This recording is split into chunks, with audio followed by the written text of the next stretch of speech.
Boa noite, minha gente querida, muito bem-vindos. Muita paz em todos os corações. Começamos com o livro Espiritualidade e Vida, de Haroldo Dutra Dias, com a mensagem: o que você fizer será seu advogado em qualquer lugar.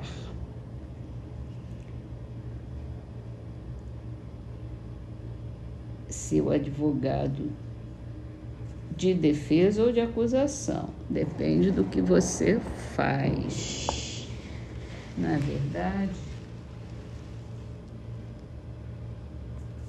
Então, vamos fazer o bem para que o advogado seja de defesa. Vamos então para o Livro dos Espíritos, falando sobre a dupla vista. E Kardec perguntou: a dupla vista é suscetível de ser desenvolvida pelo exercício? Sim, pelo trabalho sempre resulta o progresso e a dissipação do véu que encobre as coisas. E aí ele faz uma segunda pergunta: esta faculdade tem alguma ligação com a organização física? Incontestavelmente, o organismo influencia para a sua existência. Há organismos que lhe são refratários. Então, a gente tem aqui uma ideia de que a gente pode desenvolver com o exercício essa dupla vista, essa visão espiritual, essa visão da intuição.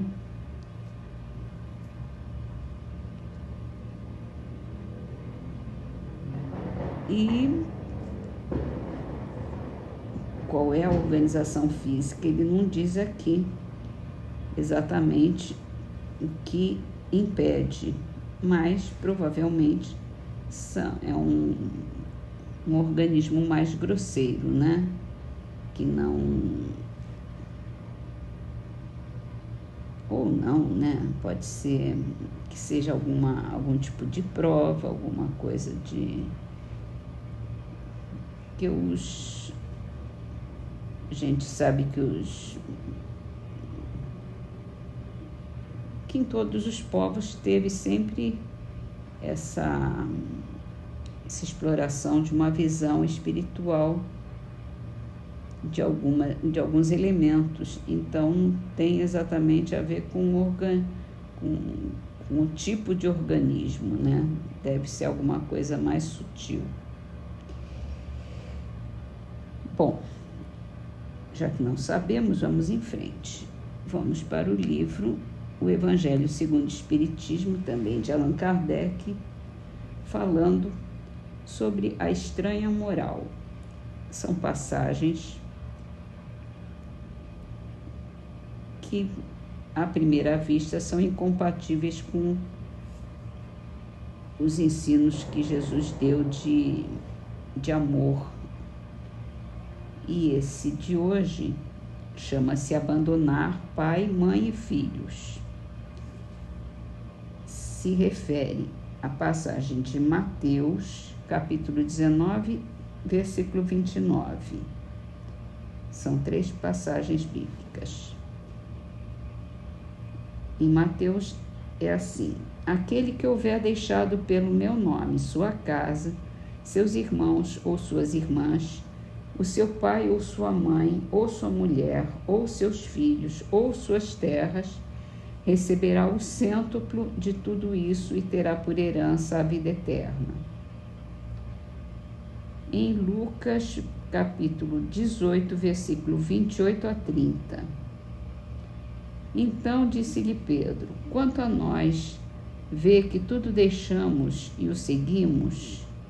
Jesus observou: digo em verdade que ninguém deixará pelo reino de Deus sua casa, ou seu pai, ou sua mãe, ou seus irmãos, ou sua mulher, ou seus filhos, que não receba já nesse mundo muito mais, e no século vindouro a vida eterna. E uma última passagem é a de Lucas, capítulo 9, versículos 61 e 62. Disse-lhe outro: Senhor, eu te seguirei, mas permite que antes disponha do que tenho em minha casa. E Jesus respondeu: Quem quer que, tendo posto a mão na charrua, olhar para trás, não está apto para o reino de Deus.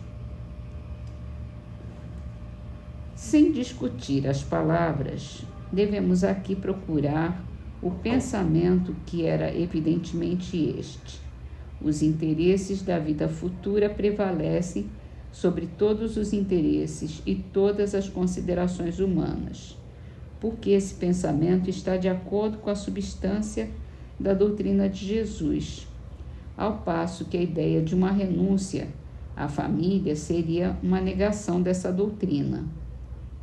Aliás, não temos sob as vistas a aplicação dessas máximas no sacrifício dos interesses e das afeições de família aos da pátria. Censura-se, porventura, aquele que deixa seu pai, sua mãe, seus irmãos, sua mulher, seus filhos, para marchar em defesa de seu país?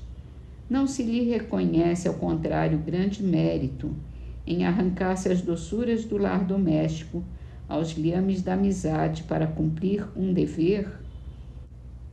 É que então há deveres que sobrelevam a outros deveres.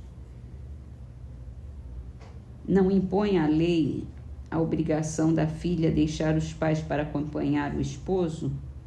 Formigam no mundo os casos em que são necessárias as mais penosas separações. Nem por isso, entretanto, as afeições se rompem. O afastamento não diminui o respeito, nem a solicitude do filho para com os pais, nem a ternura destes para com aquele. Vê-se, portanto, que mesmo tomadas ao pé da letra, excetuado o termo odiar, aquelas palavras não seriam uma negação do mandamento que prescreve ao homem honrar seu pai e sua mãe, nem do afeto paternal. Com mais forte razão não o seriam se tomadas segundo o Espírito. Elas tinham por fim demonstrar, mediante uma hipérbole, como imperioso para a criatura o dever de se ocupar com a vida futura. Aliás, pouco chocantes haviam de ser para um povo e numa época em que, como consequência dos costumes, os laços de família eram menos fortes do que no seio de uma civilização moral mais avançada. Esses laços, mais fracos nos povos primitivos, fortalecem-se com o desenvolvimento da sensibilidade e do senso moral. A própria separação é necessária ao progresso. Assim, as famílias, como as raças, se abastardam desde que não se entrecruzem, se não enxertem umas nas outras. Essa é uma lei da natureza, tanto no interesse do progresso moral quanto no do progresso físico. Aqui, as coisas são consideradas apenas do ponto de vista terreno. O Espiritismo nos faz ver de mais alto, mostrando serem os do espírito e não os do corpo os verdadeiros laços de afeição. Aqueles laços que não se quebram pela separação, nem mesmo pela morte do corpo, que se robustecem na vida espiritual pela depuração do espírito, verdade consoladora da qual grande força as criaturas aurem para suportarem as vicissitudes da vida.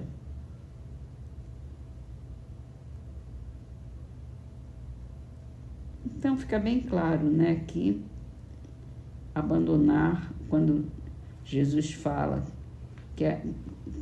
e ele fala bem claramente que aquele que é obrigado, né, a abandonar pai, mãe, a família, filhos, irmãos, irmãs, para se dedicarem ao bem, a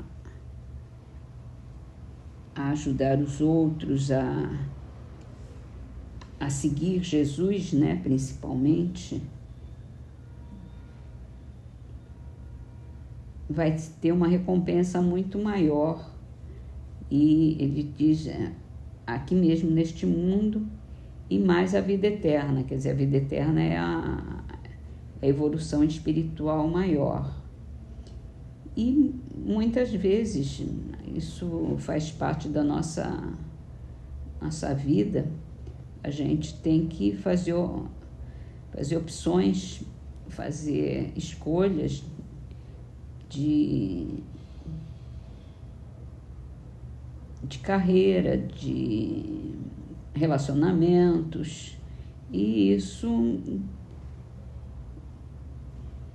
quando a gente opta pelo bem, pela dedicação ao próximo, mesmo em sacrifício dos familiares, da nossa vida cotidiana, é um ganho muito grande. Então, não tem nenhuma contradição aí nessas passagens citadas aí do Evangelho de Jesus. E assim terminamos as nossas leituras com a trovinha de Américo Falcão no livro Orvalho de Luz, psicografado por Chico Xavier, aos companheiros da terra. Não faça sombra ou deserto a interrogar o porvir. A estrada responde certo a quem procura servir.